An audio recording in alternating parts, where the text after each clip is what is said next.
நண்பர்களே, அவசிய செய்திகளின் இன்றைய செய்தி தொகுப்பை உங்களுக்கு வழங்குவது உங்கள் பேரன்பிற்குரிய தொகுப்பாளினி நான் ஜனனி கணேசன்.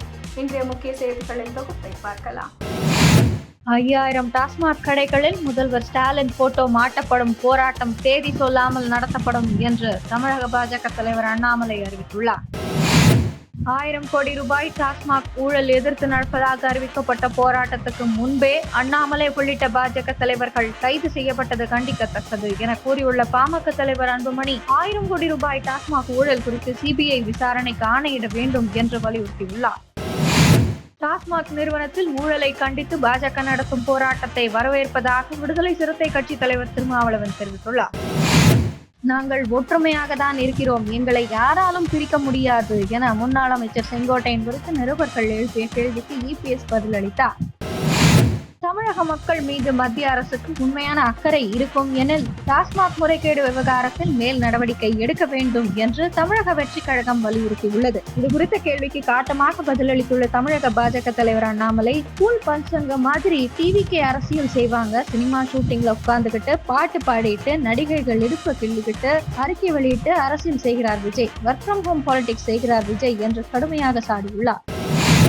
சட்டசபை பட்ஜெட் கூட்டத்தொடரில் சபாநாயகர் அப்பாவுக்கு எதிராக எதிர்க்கட்சி தலைவர் இபிஎஸ் நம்பிக்கையில்லா தீர்மானம் கொண்டு வந்தார். இதுகுறித்து கருத்து தெரிவித்துள்ள தமிழக முதலமைச்சர் ஸ்டாலின், உட்கட்சி பிரச்சனையை திசை திருப்ப எதிர்க்கட்சியினர் நம்பிக்கையில்லா தீர்மானம் கொண்டு வந்துள்ளனர் என்று கூறியுள்ளார். அரசு கடும் நிதி நெருக்கடியில் உள்ளதால் இனி அரசு ஊழியர்களுக்கு சம்பளம் வழங்குவது தாமதமாகும் என தெலுங்கானா காங்கிரஸ் முதல்வர் ரேவந்த் ரெட்டி தெரிவித்துள்ளார். மொழிகள் தொடர்பாக தேவையற்ற அரசியலில் ஈடுபட வேண்டாம், தாய்மொழி வழியாக கல்வி கற்றவர்களை உலகில் சிறந்து விளங்குகின்றனர் என ஆந்திர முதல்வர் சந்திரபாபு நாயுடு தெரிவித்துள்ளார். சர்வதேச விண்வெளி மையத்தில் 9 மாதங்களாக இருக்கும் சுனிதா வில்லியம்ஸ் மற்றும் புச் வில்மோர் வரும் 19ஆம் தேதியன்று பூமிக்கு திரும்புவர் என தகவல் வெளியாக உள்ளது.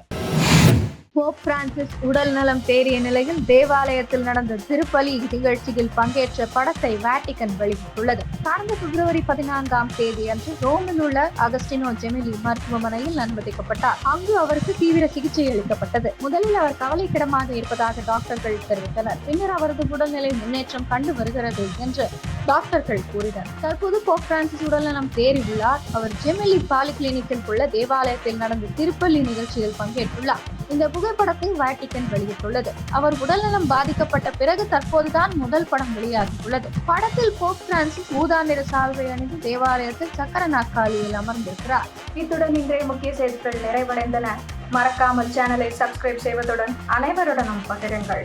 நன்றி, வணக்கம், ஜெய் ஹிந்த்.